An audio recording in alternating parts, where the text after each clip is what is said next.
Terça-feira, eu atendi uma paciente que me humilhou muito. Era 15 horas da tarde e eu tinha me preparado para aquela sessão. Eu estudei o caso, eu revisei as anotações, eu pensei nas intervenções que poderiam ser feitas de acordo com as demandas apresentadas anteriormente, confirmei o horário com essa paciente no dia anterior. No dia, quando faltavam 2 minutos, eu entrei na chamada para não atrasar e eu esperei a solicitação dessa paciente para poder entrar.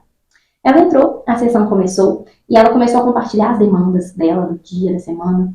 Eu acolhi, fiz algumas intervenções. E então, o inesperado aconteceu. Começaram algumas frases como, por exemplo, mas você não sabe disso? Como que uma psicóloga não sabe disso? E aí ela trouxe um outro ponto que foi assim, olha, eu te pago para resolver os meus problemas. Então você tem que me dizer o que eu tenho que fazer. Naquele momento, para mim, não era só uma fala. Só de falar meu coração já acelera. Era como se cada frase estivesse questionando a minha competência, o meu preparo, o meu valor. E aí eu finalizei essa sessão. Eu me despedi de forma profissional, eu desliguei a chamada e eu chorei muito.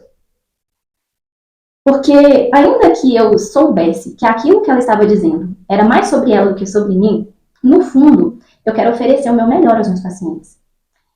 Eu quero que o outro também reconheça isso. E me fale, às vezes, sim, eu gostaria. Então eu respirei e segui para os outros atendimentos do dia. E aconteceu uma coisa muito interessante. Durante esses atendimentos, posteriores ao dela, uma paciente falou assim, olha, eu tenho percebido uma diferença muito grande desde que eu comecei o meu processo de psicoterapia e eu gostaria de te agradecer.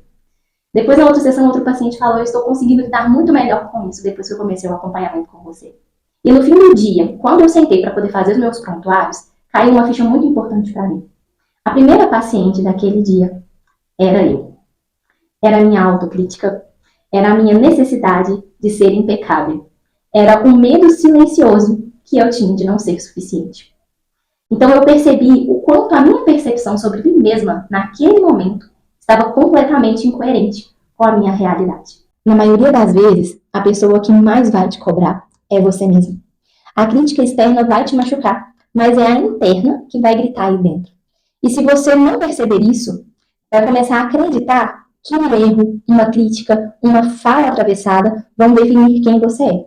E eu quero te dizer que não definem. Naquele dia, eu aprendi de novo algo que sempre assim me apresento na sessão para os meus pacientes. Uma experiência isolada não define a sua identidade. E talvez hoje você esteja vivendo algo parecido. Uma fala que te atravessou, uma situação que fez com que você duvidasse de si mesmo.